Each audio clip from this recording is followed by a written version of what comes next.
That's not what I was looking for.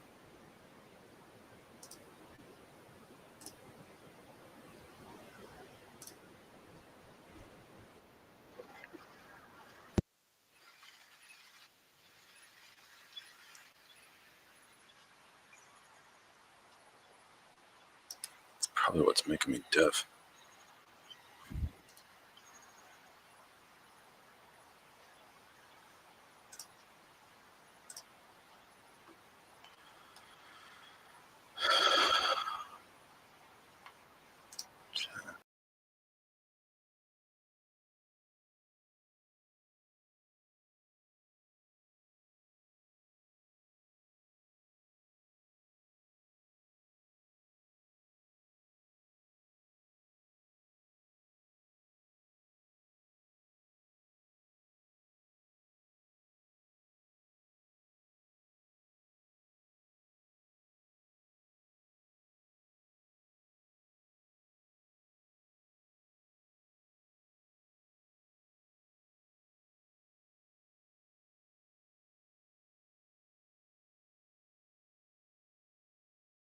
I can't take it. I can't take it. All I wanted to do was see the chat. That's all I want to do.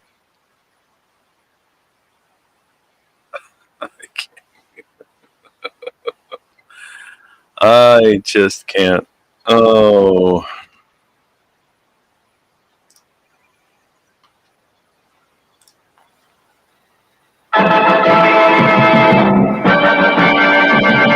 Kennedy, Kennedy, Kennedy, Kennedy, Kennedy, Kennedy, Kennedy, Kennedy.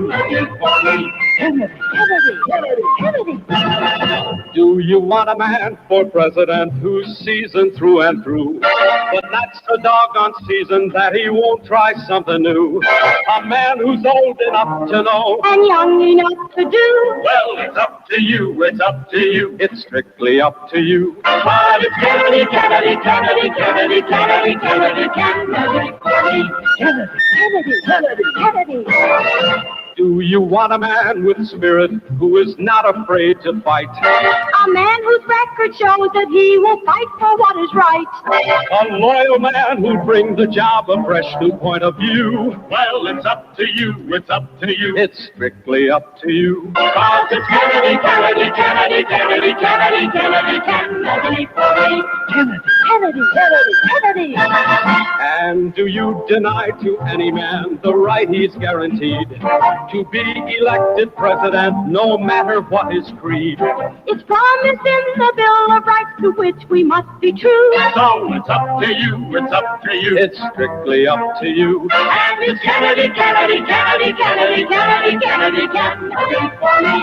Kennedy, Kennedy, Kennedy, Kennedy. Do you like a man who answers straight, a man who's always fair? We'll measure him against the others, and when you compare, you cast your vote for Kennedy, and the change that's overdue. So it's up to you, it's up to you, it's strictly up to you. Kennedy, Kennedy, Kennedy, Kennedy, Kennedy, Kennedy, Kennedy, Kennedy, for me.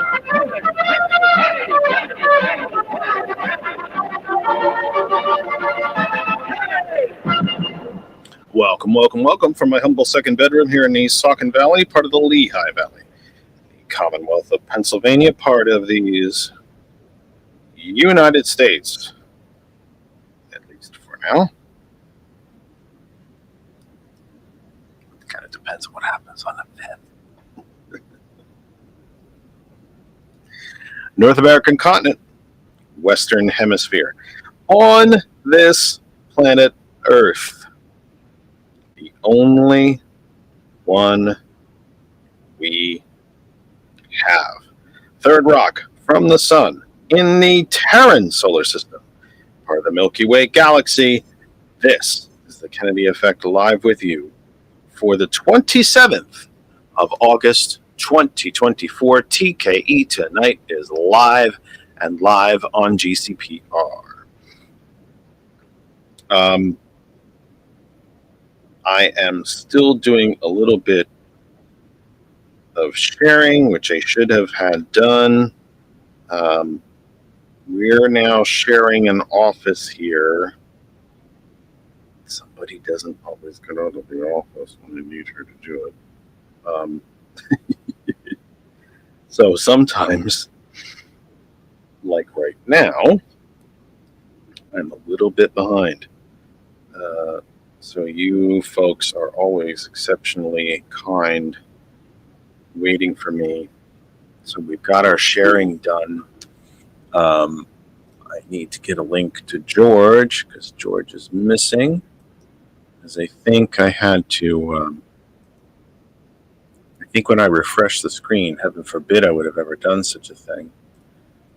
Everything changed, of course. And of course, because that goes away, then yeah, I can't wait for him to get this computer back. I'll tell you what, just nothing. I've never seen something like it where you try to do everything the right way, and it just doesn't work. Oh my! You don't need to listen to that. Plus, I don't have permission to play it. If it can go wrong, I've never seen two people, George and I, to be very, very blunt and honest with you. I've not seen two people who try to do the right thing more than he and I, and just get absolutely knackered for it. I mean, we can't get out of our own way sometimes. It's mind-boggling. It really, really is. And no matter what we do, sometimes it just seems, this whole effort, this whole GCPR effort is on a shoestring. I'm the one of the partnership that pays for Streamlabs, and that's fine. I volunteered to do that. But it's we just we do this on a shoestring. You know what I mean? There's not really a huge budget here. If I had a budget, I'd have a brand new computer. Everything would be looking, just fantastic, and everything would be smooth and working well. And it's doing none of the above. So that combined with the fact that we're sharing this office space, and it's just we're doing the best we can, and sometimes it doesn't feel like you're doing the best that you can. Sometimes it doesn't always feel that way, but we are trying. That's for darn sure. It's just it is quite an effort sometimes, and you got to be patient, man. And sometimes it's just a battle. That's all I can say. Sometimes it's just a damn battle, and it's a fight. And there's the man himself, fresh off of his hosting and co-hosting, I should say. Co-hosting. One half of the help desk, helping you through the irony of the help desk, helping you through your computer problem. Meanwhile, this program is just a living computer problem. Let's get to the business end of the program, shall we? Oh my God in heaven! I don't know what to say anymore. You are watching and listening to TKE Tonight for the 27th of August, 2024. It is a Tuesday, 8:08 Eastern Daylight Time. It's still daylight time, even though I have light blocking shades here to my right. I can see just a little bit outside. It's almost dark already. It's kind of depressing. It's going to be September next week, folks. What happened to summer? We are live right now on my Facebook, Jeff Kennedy. We are live on our Facebook group page for all things that surround this program. That Other Side of Information. We are live on Facebook right now on the TCP Media Group, Our Revolution, Pennsylvania, and of course the home Facebook page for Ghost Claw Productions Radio. For GCPR Live, we are live right there, and I've shared the program to about 60 places as well. We are live all over Facebook. We are live on our YouTube channel, which is also called That Other Side of Information. We are live on Twitch. Jeff R. Kennedy is the name. We are live on our LinkedIn as well. Jeff Kennedy is the name. There's really nowhere you can't find us. Of course, the audio of the program is live right now on the newest global internet radio phenomena circus, I'd say. No, it's not a circus. This program might be a circus, but not the rest of the station. I'm in a mood. I don't understand it. I'm punchy and super, super tired, and it's only Tuesday. I got 3 more damn days of this, and I'm already exhausted. We are on gcpr.live, gcpr.live, gcpr.live. If you have not been to our website yet, let me invite you. gcpr.live. That's where you can find out everything about our station and everything about Ghost Claw Productions Radio, and we very much invite you to do exactly that, and we hope that you will. We hope that you will come there. We hope that you'll check it out. gcpr.live. That's the best place to find out everything about the station, the different hosts, the different shows, the different, what the shows are about, the schedule of shows, where we can be heard, where we can be seen. We hope that you'll check all of that out. Ghost, C, Claw, P Productions, R Radio, Ghost Claw Productions Radio, gcpr.live. If you put Ghost Claw Productions Radio or GCPR into any of your search engines or search engine of your choice, you will find us. If you plug my name and or George's name into any search engine of your choice, you will find us. And of course, we very humbly ask you to continue to spread the word about our program, about GCPR, and invite your friends, family, Facebook friends, YouTube watchers, whatever it might be. Please check us out. Send us a message. Let us know how you are. Let us know where you're watching from, what you think, what do you want to talk about. Send us questions, send us comments. Agree with me, yell, scream, call me names. Tell me I'm terribly, terribly, devastatingly handsome, which is not true, but you can say it. It's okay. I'll let you do it. Whatever it is that you want to do, you can help drive this program. You can help determine what it is that we talk about. So you can be a part of the program. Again, I've said 100 times, I deeply enjoy speaking with you.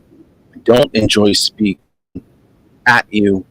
NPR is lovely, but it can be a bit of a lecture at times. I don't want it to be that way. So please spread the word. We depend on you at this point. Let me get to the meat of the program. Let me say hello to Randall, who I've way too long than she is admit, and longer than she should be willing to admit, to be perfectly honest with you, because it gives away both of our ages. Although my father always told me that the ladies are always younger and prettier than you, and always treat them that way. You are the old guy. Ladies are always young and pretty. Always, always, always.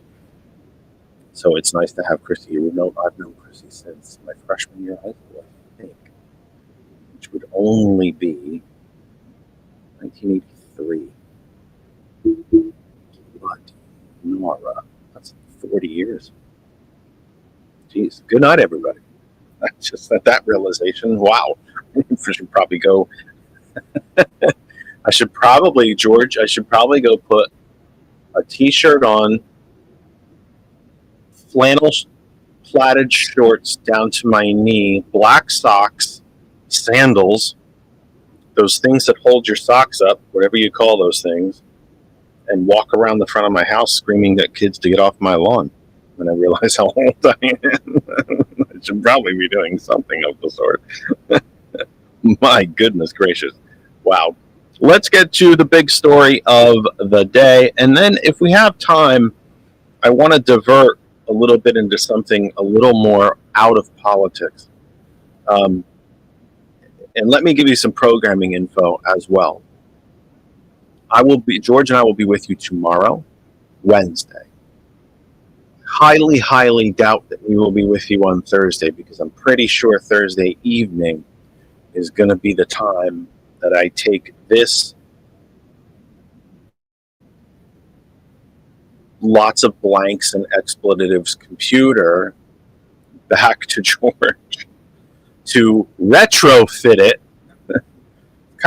It's kind of like me taking a hybrid, because it's not even like this thing is an electric car. We tried to take it from a gas to a hybrid, and we can't get out of the car park. So we're going to go back to gas. Might not be the most perfect analogy. I see George smirking, but I think I might have hit it. I think I might have got that analogy right. We're going to take this plug-in electric hybrid, and because we never made it to electric car. We just never. Electric car is going to be a brand new system. We never made it to electric car. We tried to get to hybrid, and we can't get in gear. We can't get out of the garage. So I'm going to take it back to George, and we're going to go back to gasoline. So I do not think that I will be with you Thursday. And that means we got a pretty long weekend. No Thursday, no Friday, no Saturday, no Sunday, no Monday for Labor Day. Sorry. As Gilbert said in the last show, I asked him about the app that he was creating, and he said it's like driving in neutral. So we were driving in neutral. You're coasting. You're ramming the gas down to the floor. You can hear the engine revving, but you're not going any faster. There you go. It is, yeah. I don't even think we're coasting in neutral, to be honest with you. I don't think we can get out of the damn car park. I can start the engine. I hear something running. We're just not getting anywhere. But regardless. So that leaves us for a pretty long break. And I can tell you that in this world of internet radio, internet entertainment, internet information, news, and talk, it's usually not always good to have a big break, but it kind of just is the way the cookie's going to crumble for the next few days. We'll be with you tomorrow night, not on Thursday, and not again till Tuesday the 3rd. I actually probably could come Labor Day night, but I'm not doing that. The rest of you should be going to bed early and get ready to go back to work. Go back to work, you lazy bums. And you should be getting ready to go back to work. So we're going to have a bit of a break after Wednesday. But we expect that we will be able to come back to you on Tuesday with everything being smooth again and everything sort of kind of working. Don't really know. Actually, I just had an idea that I will have to ask George about after the show is over. Please, God, don't let me forget. No, because it would be two different. It would have to be two different streams. Huh. Anyway, I think I just shot down my own idea in my own brain. And that didn't take very long. That was pretty quick. I was actually quite efficient thinking, if you think about it. That's because I had an idea, and then I kind of destroyed it all within about 10 seconds. Be a new record, to be honest. Let's get to the what I think is the big story of the day, and then I want to break into something a little more personal. It's kind of something that happened to me today when I got home from work and was walking Daisy around our complex. Listen, after Labor Day, it is going to be wall to wall politics. It'll be nothing but, unless there's some type of major weather event, climate change event, if NASA ever figures out how to get the stranded astronauts out of space, something along those lines. It's going to be pretty much wall-to-wall politics straight through until November 6th. So there's time for that. There's plenty of time. There's always time for politics, always. But now, if I can get to it tonight, I'd like to get to something a little more on the personal side. There's something else I was going to mention, and it had escaped me. Hopefully it'll pop back into my brain. I think there's one big story here today. There's one big domestic political story today, and that is the new federal indictment against Trump in the January 6th case. Told you last night, maybe it was serendipity, maybe it was good timing, that Special Prosecutor Jack Smith had not gone away. Told you last night he was not gone. He might be out of the news. Judge Cannon in Florida has done everything she can do, including break the law. Not just poorly interpret it, but break the law to try to save the ass of the man who appointed her. Jack Smith has pushed forward.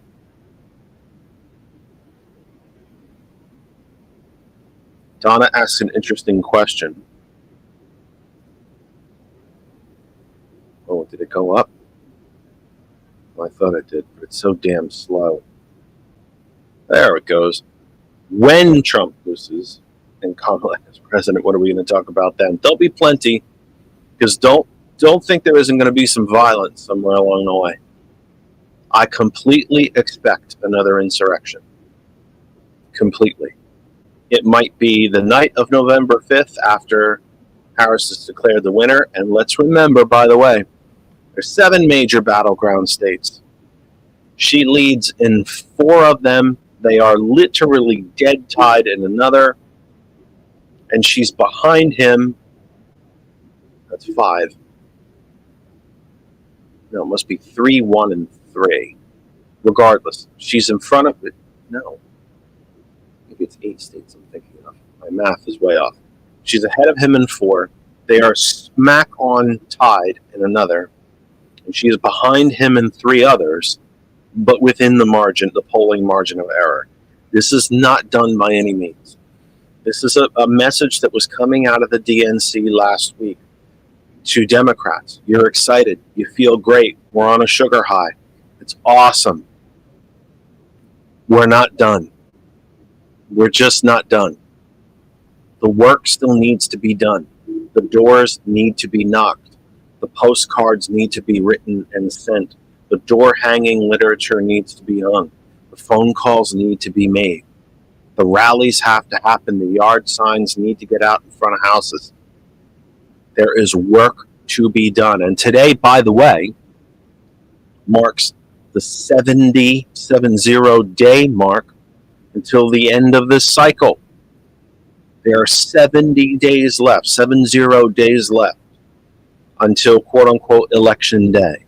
We don't have a real election day anymore. We have an end of an election cycle because there is early voting, there's mail-in voting, right? We are in an election cycle. Mail-in ballots in certain states will start going out within a month. Most, it's not till October. Some go out even earlier. Some go out in late September. So we're 4 to 6 weeks away from the first mail-in ballots going out.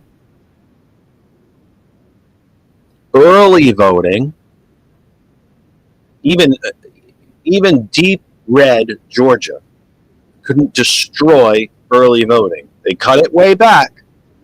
They couldn't end it. Early voting in Georgia starts 3 weeks before the 5th. And I would mention that there was a story today that Texas, Governor Abbott in the fascist Republic of Texas, has purged over 1 million voters from the voter rolls. They are overwhelmingly people of color, both black and brown, and steady Democratic voters. They have been targeted. They have been racially profiled. They have been politically profiled.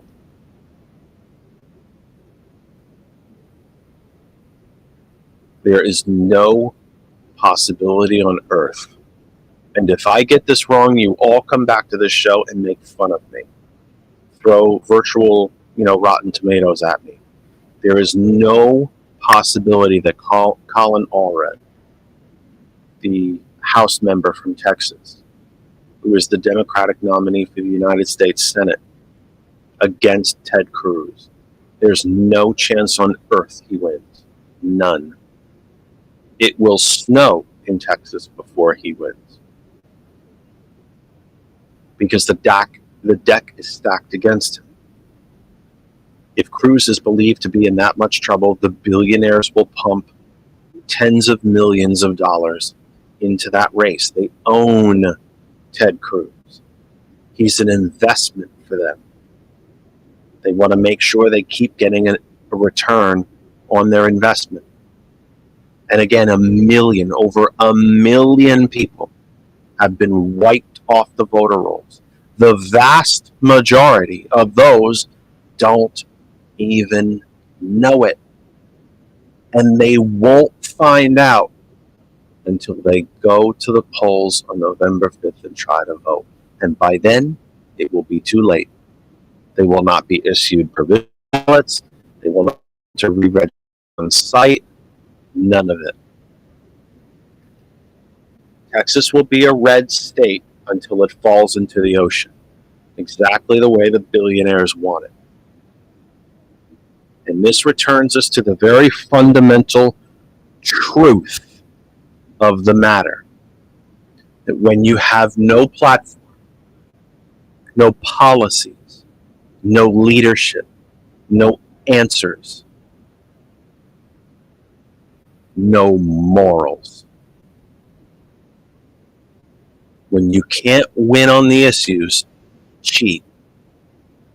Why do you think Trump bullshits so much cheating? Because he knows exactly what he's doing.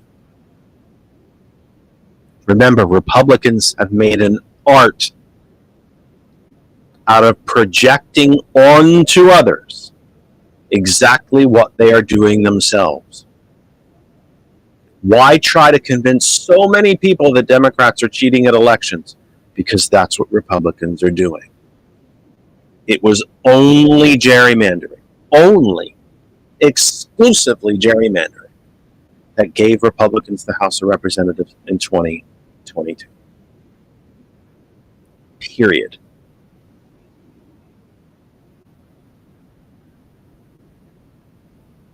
About 700 and something thousand voters have been knocked off the rolls in Georgia, and roughly the same number in the fascist Republic of Florida. And yet somehow the Harris campaign thinks that Georgia's still in play. They're taking, her and Governor Walz are taking a bus trip through Georgia, which I think is a pretty good idea, or I would think it was a better idea if there was more like 100 days left and not 70. I'm not sure I'd spend 3 days in Georgia. But then again, I also happen to deeply believe in Howard Dean's 50-state strategy, that there's not a square inch of this country that we give away, that we fight for every single voter, everywhere. So I'm a bit tossed up about her bus trip, to be honest with you. But I kind of get it. I also could make the case that it's a complete waste of time. Not quite sure which is which.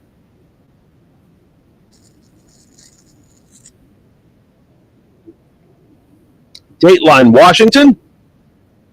This article is written by Eric Tucker and Alana Durkin-Reicher of the Associated Press.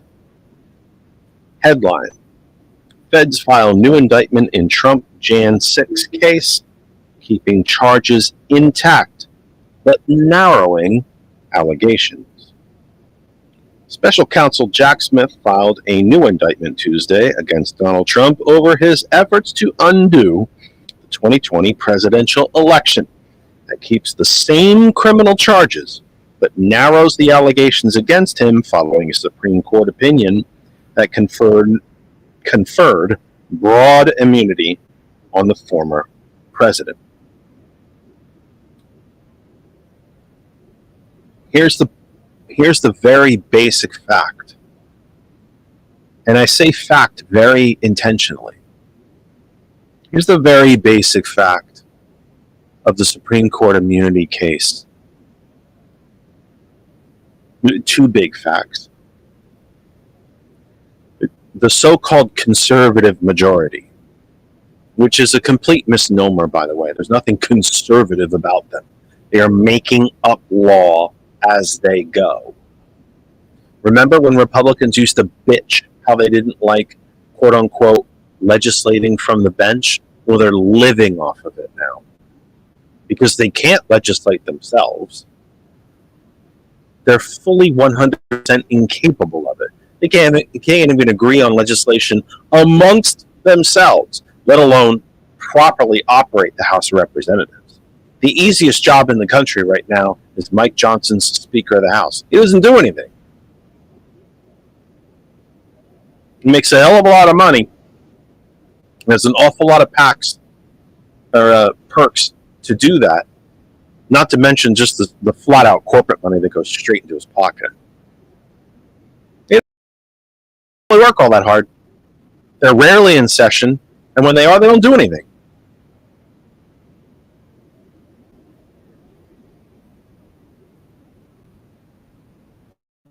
The 6 so-called conservative justices on the Supreme Court are not conservative.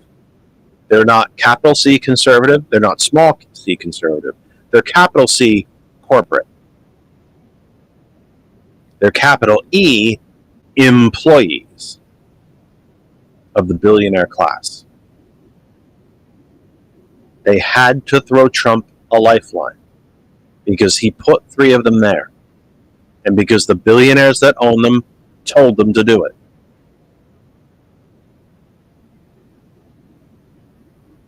But so that's one very, very basic fact of this that cannot be ignored. And there's no other way to look at it. And I don't say that much. You know that I try to encourage debate on this program. There's no other way to look at it. There's no room really for interpretation regarding that. But here's the other way. Here's the other fact that we need to look at. Immunity Trump would not have had to have approached the Supreme Court. That's a bit of a mushy sentence. It's actually grammatically correct, but it's a bit of a mushy sentence. Trump would not have had to seek immunity from the Supreme Court if he had not broken the law.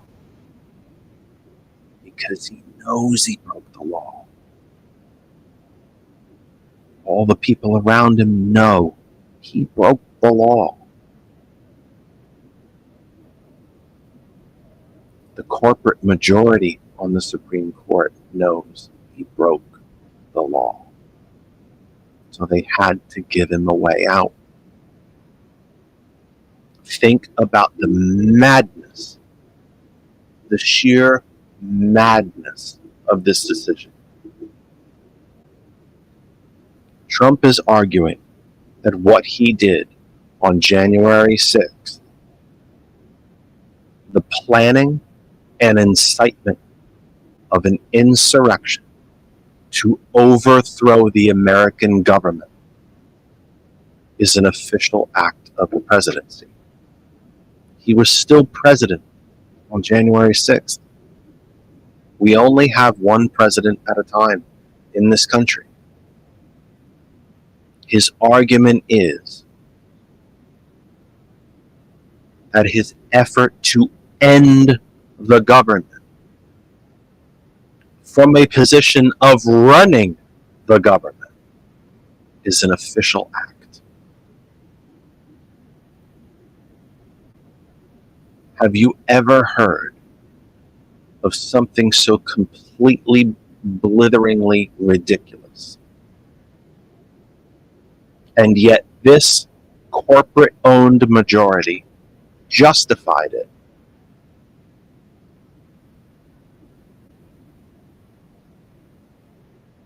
I guarantee you, I absolutely 100% guarantee you, if Joe Biden had done what Trump did, Republicans would have been the first ones to go to the Supreme Court. In fact, I wouldn't be surprised if they still did. If Joe Biden was to happen to wipe out student debt, something the Supreme Court itself said he could not do.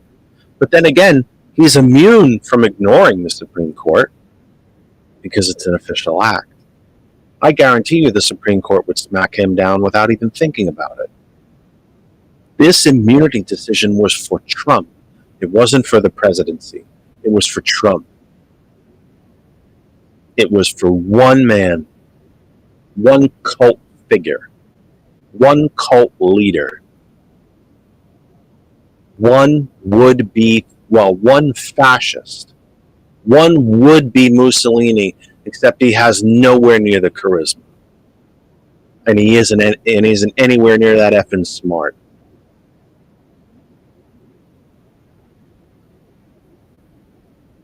Think about that argument, folks.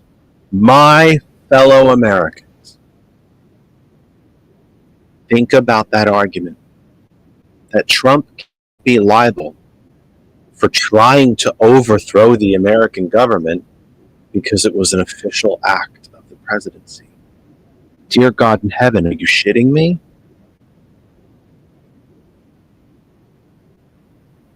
You gotta be kidding.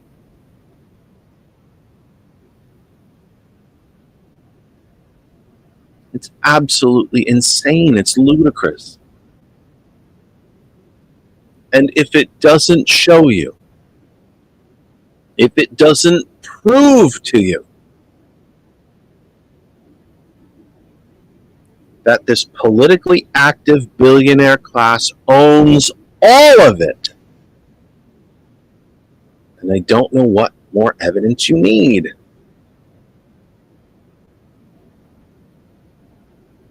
It's all the same billionaires.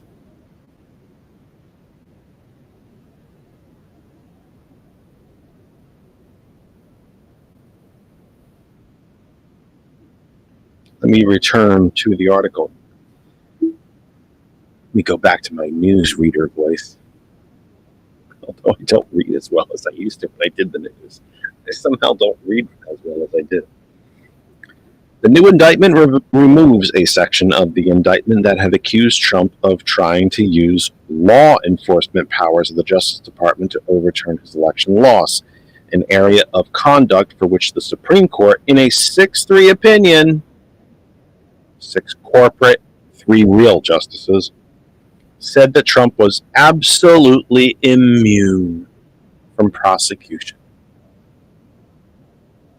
Corporate justices said that overthrowing the government is immune. You're okay. I swear to you, if Biden had been in that position, Republicans would have tried to get troops into the White House and shot him on sight.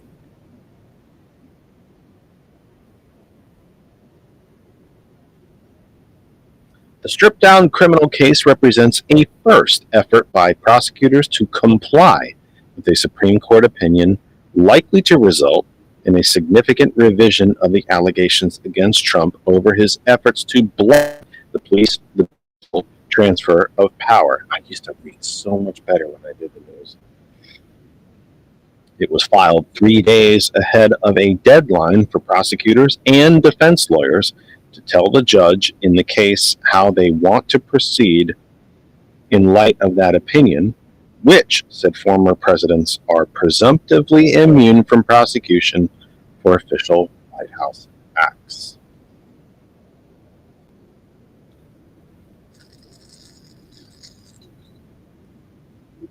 I don't see anybody proclaiming President Obama immune for his conduct and expansion of the wars in Iraq and Afghanistan.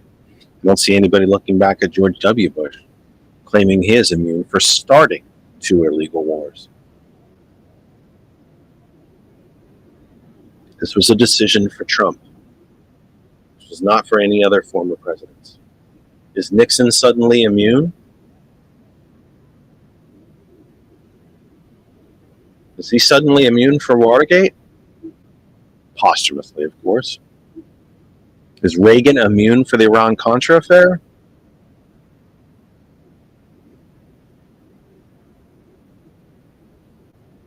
I mean,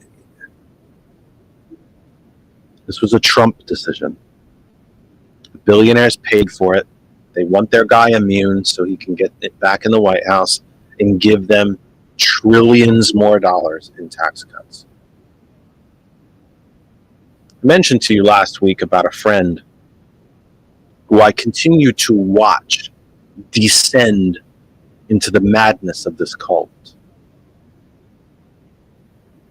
And we talked about the kind of dueling feelings about it between a kind of scholarly, emotionless, anthropological sort of watching this person descend into cultness. And then the other side of it where I feel very, very sorry and sad.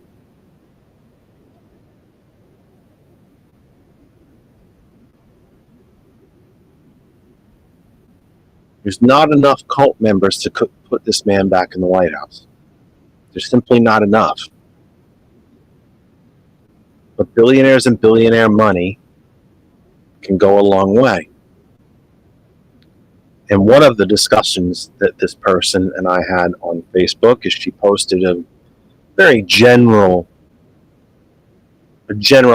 kind of Trump campaign meme. He's going to secure the border and cut taxes. And he's going to do none of the sort. He might cut taxes, but it ain't going to be for you and me. And then I mentioned to her that just the income taxes alone since the onset of trickle-down economics, the lie, not just the myth of it, the flat-out lie of it, just the income tax cuts alone, just income, has transferred nearly $60 trillion of wealth from the 99% to the top 1%. If we include the cuts in the inheritance tax, the estate tax, capital gains tax, and the tax incentives for moving manufacturing out of this country, you're looking at $100 trillion in wealth transferred from us to them.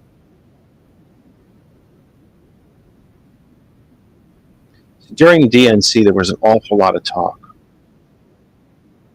about trying to move away from that kind of thinking. That it isn't in us and them. It's in us. It's not a red and blue. It's the red, white, and blue. But there is an us and them. Remember what I said before about deflection and projection. Republicans love to try to talk about how Democrats are waging quote-unquote class warfare.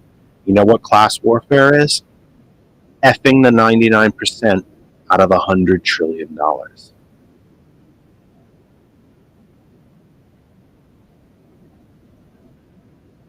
Class warfare is keeping people poor for the sport of it. It's cutting taxes on corporations and billionaires while raising them on the poorest among us. That's class warfare. Nearly 64% of the population identifying themselves as middle class as late as the late 60s, which is now about 44%, the lowest it's ever been. That's class warfare. And this corporate Supreme Court, who gave their corporate candidate immunity so he can get back into the White House and cut even more taxes from them. Project 2025 eliminates the entirety of the tax burden on the top 1%. It doesn't just cut them, it eliminates them. The billionaires would no longer have any tax responsibilities. Is that the kind of country we want? Is that the kind of country you want? Is it the kind of country that you're going to fight to prevent by the end of the day on November 5th?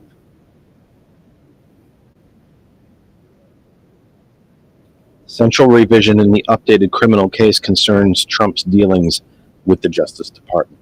The original indictment included allegations that Trump tried to enlist the department in his failed effort to undo his election loss, including by conducting sham investigations and telling states incorrectly that the significant fraud had been detected.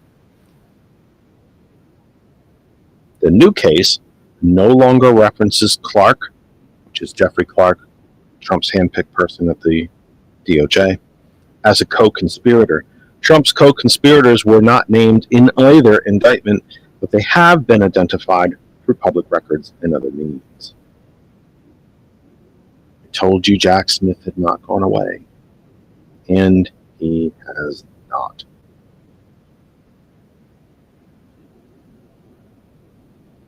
The other quick news story that I wanted to get to is that it would appear that the debate rules have been set. And I believe the debate is September 10th. I was trying to find that story here in the AP, but I can't seem to find it, even though I know I saw it earlier in the day.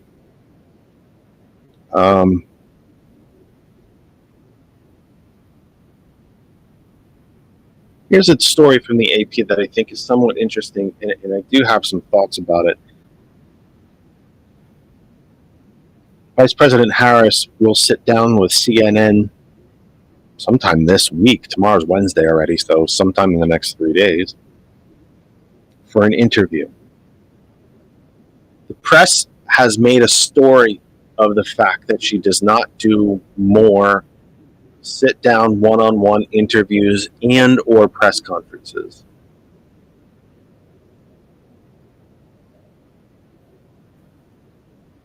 And that includes MSNBC, by the way. Here's where my take is a little different. Do I wish she would do more interviews? Sure. I'd like to hear what she has to say. Am I freaking out about it the way the press is? No. Because I don't think the press necessarily wants to hear what she has to say. I think they want to broadcast what she has to say.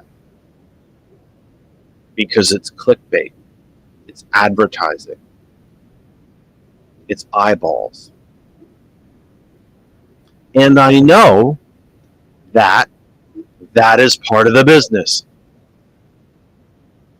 TV news is a for-profit entertainment business. Of course, they want to draw viewers, then they can charge more for advertising, etc., etc., etc. But nowhere in this badgering of the vice president has the common good been mentioned. The public good. The duty of the media to report. It's been nowhere.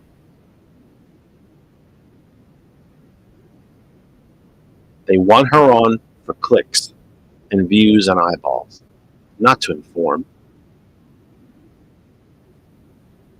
And if you're so damn interested, so damn exercised about getting her to sit down in front of you, why don't the rest of you beat the shit out of Trump for it? Why does he only go to Fox and Newsmax? Because they don't ask him anything. And he gets to spew all that shit out of his face and never get called for it, never get checked. J.D. Vance did sit down with Kristen Welker on Meet the Press this past Sunday. I suspect he won't do it again before the end of the election. She shredded him. And I don't exactly think she's a terribly good media figure. I certainly don't think she's a very good interviewer. But she fact-checked him in real time. And he had no answers. Trump never has answers. He never answers the question he's asked. He says what he wants to say. And no one stops him. And he needs the free media. So yeah, he'll keep sitting down. You're judging on a curve here, media. You're grading on a curve.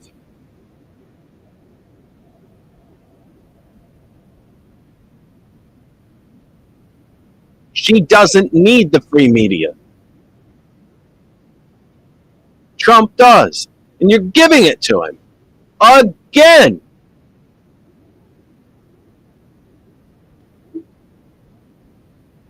$8:50 p.m. Eastern Time. We've got about, not two, for goodness sake. About 10 minutes left. Let me see. Donna says that she thinks the interview is Thursday. Okay, I didn't see that. I don't see it here even. Now, the AP article says it's Friday at 9 p.m. CNN. Friday at 9. We won't be here anyway, so I give you permission to watch. How selfish is that? How self-centered is that, folks? I give you permission to watch because we won't be on here anyway. Now, in all honesty, the AP says that the interview will air Friday at 9 p.m. Again, it's CNN, and Donna Bash will be the interviewer. Randall mentions, remember, 4 corporations own ABC, CBS, NBC, MSNBC, and Fox News. Disney owns ABC. Paramount owns CBS. Comcast owns NBC and MSNBC, and Murdoch continues to own Fox. Donna says she got her days mixed up. Sorry. No sorry for you, Donna. Get it straight. I'm kidding. I'm only human. Not a big deal. Randall says the corporations want high ratings. Of course they do. And to be honest with you, I understand that. I really do.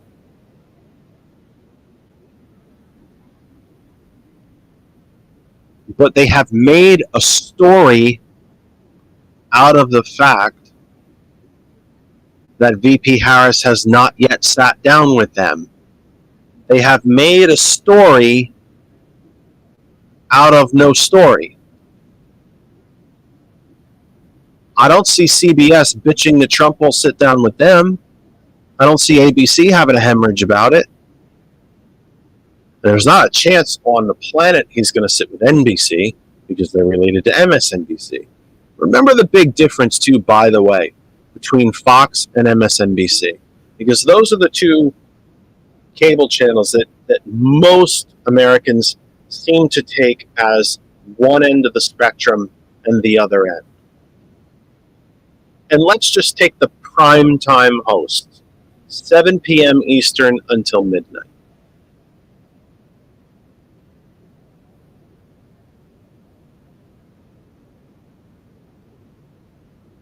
No one on the Fox side has ever actually been a news journalist. Hannity is a talk show host. Or Ingram is a talk show host. Jesse Waters is, I don't know. He actually looks like some sort of some sort of relative to Billy Mays.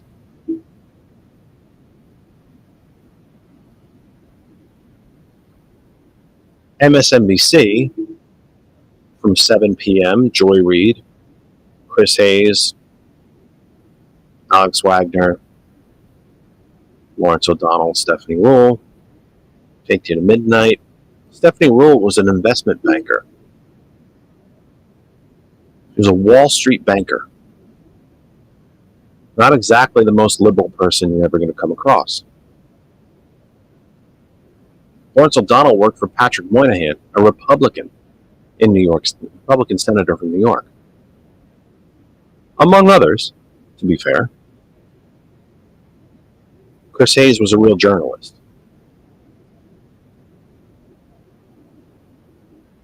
Joy Reid is a journalist and an author. Alex Wagner, an inside Politico. Do they lean to the left? You're damn right they do. Big time. The worst among that list is probably Joy Reid. If worst is even the right word. Certainly, I would say the most far left. Or the farthest to the left. Because I actually don't think there is an actual thing called the far left. I think it's something that the right made up to cover their own asses.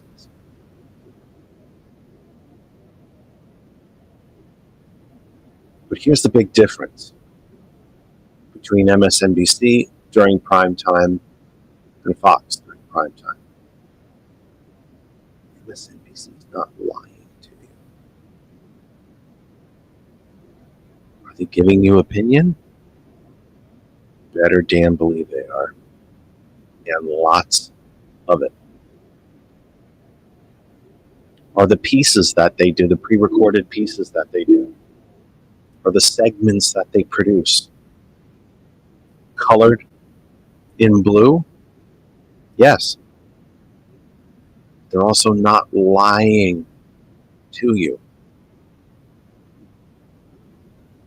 They're telling you the truth with their opinion poured all over it. At the end of the day, they're telling you the truth of what happened. Fox is lying to you. How do I know that they're lying to you? How is that just not my opinion because I'm not a so-called conservative? By the way, there are no conservatives left. There's only fascists left.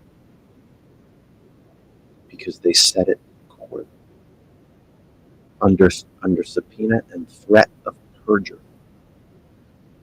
Under oath. They told you. They lie for a living. Lachlan Murdoch is not going to go to jail on your behalf, folks. So he told the truth. Put his hand on a Bible, raised his right hand, took an oath to tell the truth, the whole truth, and nothing but. And then proceeded to tell the court in the discovery phase of the Dominion election machine vote case that they lie for a living. Rupert Murdoch said the same thing. Sean Hannity said the same thing. So did Tucker Carlson. So did Lori. You might not like Joy Reid. You might not like her opinions. You might think she's too progressive. That her opinions are just dripping over that show and it's really hard to get facts out of it, but she's not lying to you. I don't particularly fancy her as a host, to be honest. I think Chris Hayes is okay. Very much like Alex Wagner. And I like Lawrence O'Donnell. Are their programs laced with their opinions? Yes. Very, very, very much so. But they're not lying to you.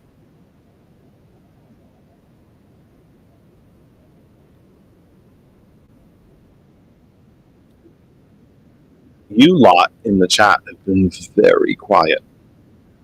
You've been very, very quiet. You've been so well behaved, you all. Except that this is not the place where you're supposed to be behaved. If you're pissed about something, you're supposed to tell me. If you disagree, tell me. If you have questions, ask them. We technically speaking only have 2 minutes left. There's also no one on after us. We can run a tad bit over if needed or if asked or whatever that might be. Comments, questions, anything, throw them in the chat right now. You are watching us on my personal Facebook, Jeff Kennedy. We are on our home group Facebook page for all things surrounding the Kennedy Effect and TKE Tonight. That is That Other Side of Information on Facebook. We are on our YouTube channel, which is also called That Other Side of Information. We are on our Twitch channel, Jeff R. Kennedy is where you can find me on Twitch. You can also watch us on LinkedIn, Jeff Kennedy, as well. If you have questions, comments, anything that you want to throw in the chat before we say goodnight, now is the time to do it. As I tell you this one last little story that I wanted to share with you. Got home from, I left work after 5. I never seem to walk out at 5 like I'm supposed to. I always seem to walk out well after, 10 after, sometimes quarter after. And that might not seem like a terrible long time. When you're not getting paid, 15 minutes adds up. 15 minutes a day. I have to do this real quick. I gotta show you this because I resemble this remark. It takes too long to one finger on the keyboard to ask for Randall to type in questions. That's why he calls. Totally respect that. My typing skills are generally based on patterns. My fingers get used to moving in patterns to spell certain words. And if I misspell them, then I always misspell them because I can't break the pattern in my fingers. I did take typing. Shows you how old I am. In, I think it was my 8th grade year, their 7th grade year, my 7th grade year in middle school, I literally took a class called typing. It was a classroom filled with typewriters. And my teacher was Mrs. O'Neill, and she stood in the front, made us stare at her, don't look at your hands, and then figure out where the keys were on and learn how to type. Now, we still type on a keyboard for computers, but I'm talking like typing on a typewriter with ribbon. And these were fancy typewriters, George. I think they were IBM, because IBM did make typewriters. And it was an electric typewriter, and it had the backspace. The IBM Selectric? With the white tape. Oh yeah, that's the IBM Selectric, the real big one. Yep, black. Wow. It was made with steel. It was about 100 pounds. I had a Singer back in the day. True, Singer did make typewriters. Who are the other ones? The Singer was the real. It was the reel to reel. It was reel to reel. It was the one that. Yes. No. This one was the one with the little ribbon in front of you with the black and the red. It had the ball on it, though. Right? Yes, I think it did have the ball on it. Yeah, I'm not the big keys like piano keys. No. This one had the ball, but it also had the fancy erase.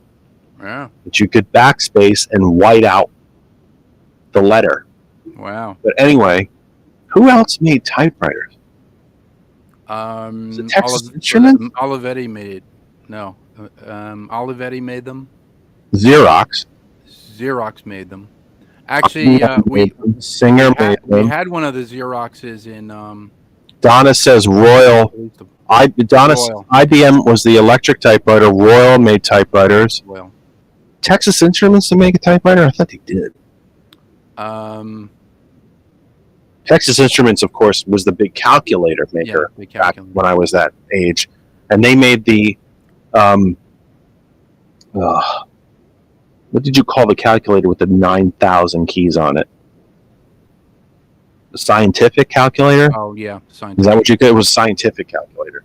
Yeah. That was Texas Instruments. Well, IBM made those too, actually. I had one of those. What IBM stood for? It was International Business Machines. Well, typewriters were a business machine. Calculators were business machines. I used to call IBM inoperable but marketable. But you could call my computer an IBM. of an Intel chip. You could call this Apple an IBM.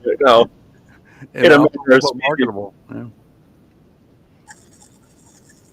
I said that one time at a computer conference at the Javits when I asked the guy, I said, "How come you guys stopped making the IBM PC Junior?" And he said, "We never made the PC Junior." And I said, "No, I have a picture of it. Here's a picture," and I showed it to everybody. It was a picture when my brother got the IBM PC Junior for Christmas, the big box that we got from Egghead Software, and I remember, and I took a picture of it. PC Junior. The IBM PC Junior. Yeah. Was that the first laptop? No. It was a desktop computer. It was their smallest desktop computer. It was an 8086, 8088 switchable, so you could switch from like slow to even slower. So, but it Like had these. Apple. Yeah. Randall mentions when I was a freshman in college in 1970, only one student could afford a Texas Instruments calculator because it cost $200. Yep. $199. Scientific calculator. Oh my God. The scientific calculator I had to buy for engineering class was it was a Hewlett Packard. Yes, they did make that. $765. I could not afford it. I just could not afford it. $765 for a calculator. And Randall makes a good point. That's $199 in 1970 dollars. Yep. So, gosh, I mean, today that would probably be, I don't know, 1,000, 2,000 for a calculator. The thing with scientific calendars is that calculators, I didn't know how to use them. They had all those buttons with all those pre-programmed formula. I didn't know how to use them.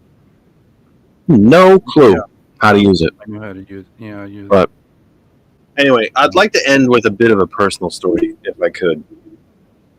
Just something a little bit different from politics and something I'd like you to think about. It is, if you've been with the program a very long time, it's something that you will have heard before, and hopefully you won't find it boring. But if you're new or newer to the program, I hope you'll take something from it. And again, you don't have to agree with me. Nobody ever does. But I kind of think you will for the most part. But that said, I was walking when I got home when I left work. I immediately went for groceries. $150 for literally 2 bags of groceries. Enough that will probably get Kristen and I through to the weekend. So maybe even at these artificially inflated prices, it won't be too bad. Because we'll probably get through the weekend and possibly into next week with what I just brought home tonight. But so I bring the groceries. I bring the groceries in. I bought a Mega Millions ticket too, by the way. It's 582 million. Honest, I'd take 1% of that. I'd be happy. I don't pray to God to make me rich, but God, I don't need all of it.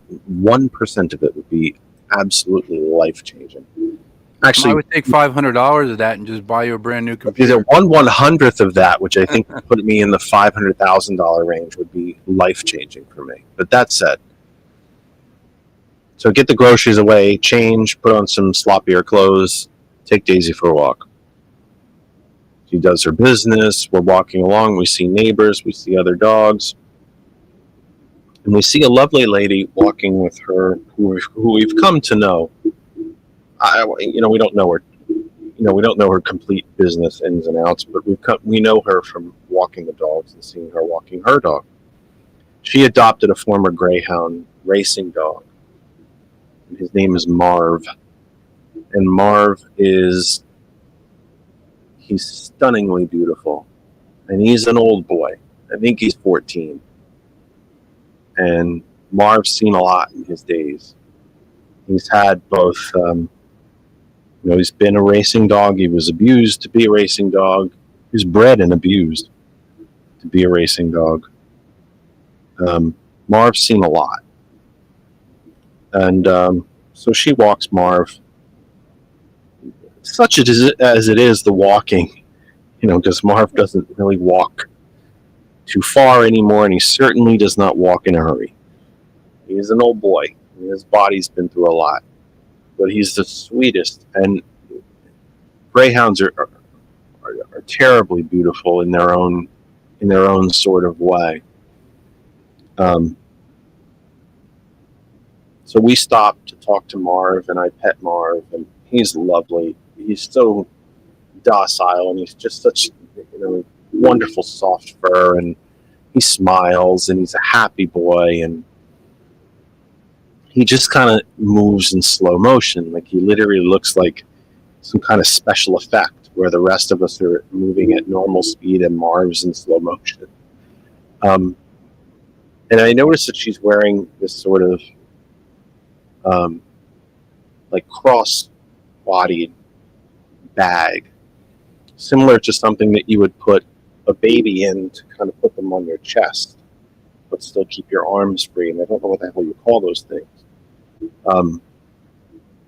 And I see a head peek up out of it, and it's a 5-pound, 7-week-old puppy that she has adopted. And she told me the puppy's story. The puppy came from Allentown, the third largest city in the Commonwealth of Pennsylvania. I could throw a rock to the west and pretty much hit Allentown. It would take a hell of an arm, to be honest. But my point is, it's not that far. I don't know, maybe 10 minutes as the crow flies from where I live. And she told me the story of this puppy, because I thought to myself, boy, 7 weeks, pretty quick to be taken from the mother. And she said that the dog had been bred for sale, and that it was the runt of the litter and probably would not be able to be sold, so there was an excellent chance that the dog was going to turn into a bait dog. So she adopted it. And it kind of took us to a bit of a conversation about being furry parents, right? About being parents of furry kids, our dogs and our cats especially. I know that there are other folks who have birds and lizards and snakes and ferrets and guinea pigs and all these different things. I'm pretty old-fashioned when it comes to domesticated four-legged creatures. I don't particularly think birds are pets. I don't think rabbits are. I don't think hamsters and guinea pigs and all these things. I don't think they're pets. I just don't. I don't think they're meant to be. They're not bred to be. Their human nature is not. Their human nature, what a stupid thing to say. But their personalities, I just don't think are meant that way. Not the way that dogs and cats can be. But that's an opinion that no one has to share. And we started talking about just how many stray dogs and cats there are, how many need homes, and how many unsheltered people have dogs that they've kind of found each other on the streets and become bonded. But yet these folks who are still unsheltered have nowhere to go with their pets because many homeless shelters will not allow animals. They're only starting to make that transition to keep or to allow people to keep their street family together. And if you think I'm using any of the wrong language or offensive language here, tell me that too. I'm trying to describe it in the best way that I can. And I mentioned to her that I've talked about this on the program before. She knows that I do this show. I don't know if she listens, to be honest, but she does know that I do the show. And that I have talked, on this program before about how we as a society need to change the status of these souls. She mentioned to me that some of the homeless folks that she sees in the shelter, because she works in a homeless shelter, volunteers there, I should say, that folks will come in with these dogs and cats, and some will say, she will offer to say, I can find a home for this animal. Some of the homeless will say, I'll sell it to you. Because to be perfectly honest, when you're homeless, you really need the money. Some of them are willing to overcome their own attachment and their own sense of family with this furry soul to say, I need the money even more. And I'm always bothered by that. I'm exceptionally bothered by breeding. When there are literally millions, maybe George can Google this for me really quick. I think the number of dogs and cats that are euthanized each year because they don't have homes is in the 2 to 3 million mark. Now, I may have that wrong. I'm using memory for that. But we're willing to euthanize that many souls in a year because we cannot provide homes for them, but yet other folks are out there making more of these souls out of pure profit. And I know that in farming, the buying and selling of animals is probably as old as human civilization itself. You know, going back to the first cities in Mesopotamia, animals are commodities. You buy and sell cows, you buy and sell coats, 7.6 million. Oh, enter the shell. Only about 4 million are 3 million cats each year. 2.7, is it 2.7? Is that what the message sort of ends there? I guess it's 2.7 million they could put down. And I mentioned to her that I've advocated for a long time. I've advocated on this show. I've advocated before this show started, that treating these souls, and they are souls, they are sentient, they are self-aware. You only need to go to YouTube to find countless number of videos of people who have bought these. They're these electronic pads. I'm actually really curious as to find out where I can buy them and how expensive that they are. But they're in the shape of a hexagon. You can connect them together like floor tiles, and they have buttons on top of them. And when you push the button, it's a word. And people who have taught their dogs to use these things, some of these dogs now know thousands of words. Most know about 100. There's a cat on YouTube. His name is Todd, Todd. And his owner puts up new videos once a week. And Todd talks. He uses these pads and talks to his human dad and calls him dad. But, nearly 3 million of these souls are simply put to death every single year because we as a human species are too lazy. And I really do think that's what it comes down to. We're too lazy and too damn cheap to keep them alive. And it bothers me then when there's this section of folks who are out there generating more and more of these souls purely for money. And I mentioned to my neighbor here just how much that bothers me and how much I have been advocating on this program in my years. That the status of these souls desperately needs to change. We cannot continue to regard them as property anymore. That their status needs to be changed. They cannot be given full, inalienable human rights. They are not human. They cannot communicate with us in the same way. We cannot go. I have not taught Daisy how to use these pads of words. We've considered it, and we're still considering it. But we haven't taught her that yet. If she's not feeling well, I simply can't ask her to go to the pad and, tap on the words that I need to know what's wrong with her.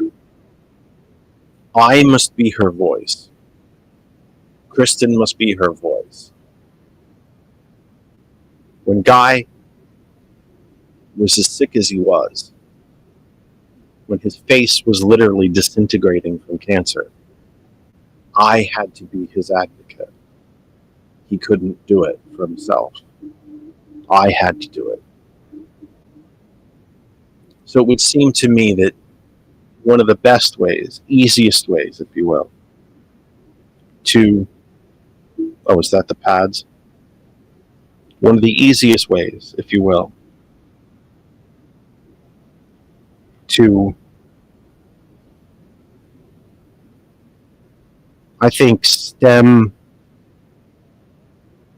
the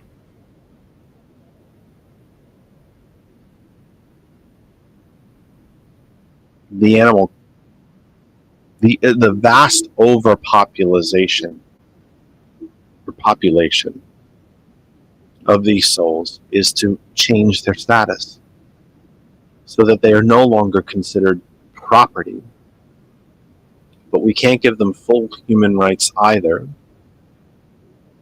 So it would seem to me the answer is somewhere in the middle, and that would be somewhere along the line of children's rights. That it would be illegal for them to be abused, but they sure as hell aren't property either. You don't sell children. Well, people do sell children, but it's illegal. And it would seem to me, and you don't see women out there breeding for the sake of selling the children. Yeah? There they are. That's it. Fluent.pet. That's the things. Gosh, how much are those? Oh, Bunny the dog. You can see really. Oh, she's on Netflix too. Yeah, go to YouTube. You can find these things. I really want to know how much they are. Speak Up, Get Started Kit, $75. It's really not bad, actually. Somebody downstairs is going to be very interested in this, and it ain't Daisy. It's Kristen. But anyway, yeah. So, I think I don't expect to hear any politician in this election cycle get asked this question. But again, if you are familiar with this program, you know that when I have candidates on this program, I like to ask. I always ask them the question: what issue that's kind of out of the mainstream that's important to you do you want to talk about? And quietly in my brain, I kind of put out there into the ether and beg mentally, like, please let them say animal welfare. Please let them. And they never do. And it is continually disappointing to me that never happens. That said, I will be posting on Facebook a lot in the next couple of weeks, especially leaning, I guess, into September 3rd, that we will throw open the program, both the Sunday program and our weeknight program, to candidates to come and speak and be interviewed. anyone in any state, anywhere, from either party, running for a state legislative seat or higher. The program's yours. I don't care where you're from. Start spreading the news, folks. You've all been awesome to me in the past about sending people my way to be a guest on this program. Well, start telling your candidates. For the U.S., Vice President Harris is perfectly welcome to come here, as is Governor Walz, but I'm not holding my breath. U.S. Senate, U.S. House, State Senate, come on in, especially from September 3rd all the way through to November 5th. We now have 5 nights a week to hear from you. And I like to ask all of them, is there an issue that's important to you that's not on the mainstream of people's kind of list? Taxes, property taxes, education, health, and all of that is extremely important. But is there an item, an issue that's important to you that isn't on most people's radar? And I sit back very quietly in the back of my head and think, please say animal welfare, and no one ever does. But I will continue to advocate on this program. The only way we solve this problem of vast overpopulation so that we can save 3 million lives a year is to stop treating these souls like property. They are not property. They are sentient beings. They are self-aware. If a dog wasn't self-aware, how does it defend itself to its last breath to stay alive?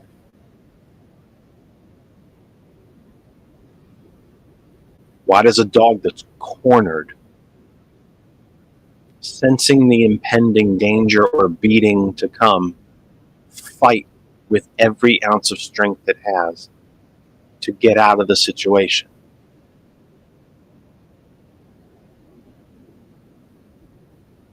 Because they're sentient.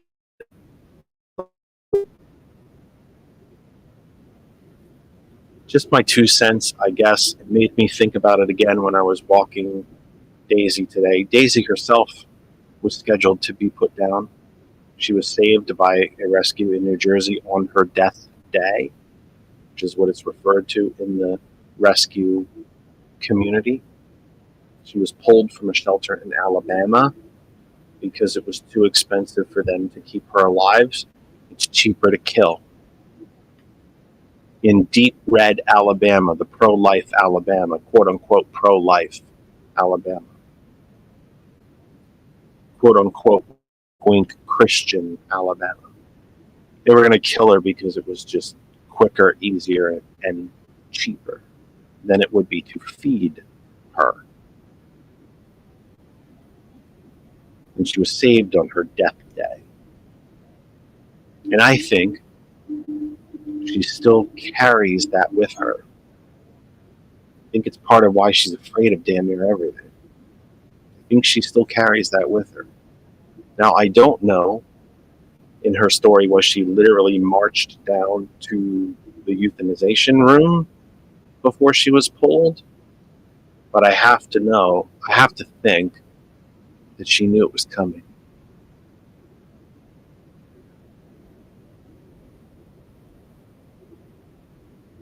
So, just my little recommendation for YouTube when you have a couple minutes. If you're not working, if you're not listening to GCPR or America One or Hot 101, or if you're not watching repeats of our program, take a couple minutes, search on YouTube, look for Todd the cat, Bunny the dog on Netflix, who is a talking dog. She uses these pads that George actually sent me, and he actually put the link for them in the chat. And she talks to her quote-unquote owner. It's, a little off of politics. I get it. But, we can be around, we can strive to be a well-rounded program. It doesn't have to always be politics 24/7. That's about all the damage we can do for one night. It's 9:28. We went almost a whole half hour over. We will return tomorrow night from 8 p.m. Following us, you got 90 minutes to get popcorn, take your dog for a walk, spend some time with the cat, catch up on a little news, get a glass of milk, read a book, whatever it is that you need to do. 90 minutes from now on gcpr.live and all the outlets where you can find GCPR, TikTok, YouTube, blah, blah, blah, all of them, Instagram, everything. Conversations with T. Nathan from 11 p.m. Eastern Time. The Sound of Coffee with Thomas McCormick returns tomorrow morning from 8 a.m. and then we return at 8 p.m. tomorrow night. No TKE, no Kennedy effect from Thursday all the way to Tuesday.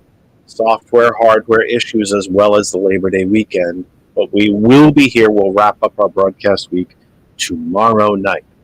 For everyone at GCPR, Thomas, Gilbert, Gambit, Gretchen, Lisa, Bob Kosh, Pastor Best, Brett and Ben, and new hosts are coming, I promise. I know I've been saying it for weeks, but they are, I promise. They have the same hardware and software issues that we have, and they don't have the money either, but they're joining the network, and we're looking forward to it. For everybody that surrounds this program, the Kennedy Effect and TKE tonight, that's Lynn and George, Kristen, Daisy the dog. For April Riddick, who started all of this. If you hate it, blame her. She gave us our shot. If you can't stand us and you can't wait for me to shut up, blame April. I'm Jeff Kennedy. Until tomorrow, well, let me back up. T. Nathan from 11, Sound of Coffee from 8 a.m. tomorrow morning. Until tomorrow at 8 p.m. when we rejoin you, please take care of yourselves and each other. Have a great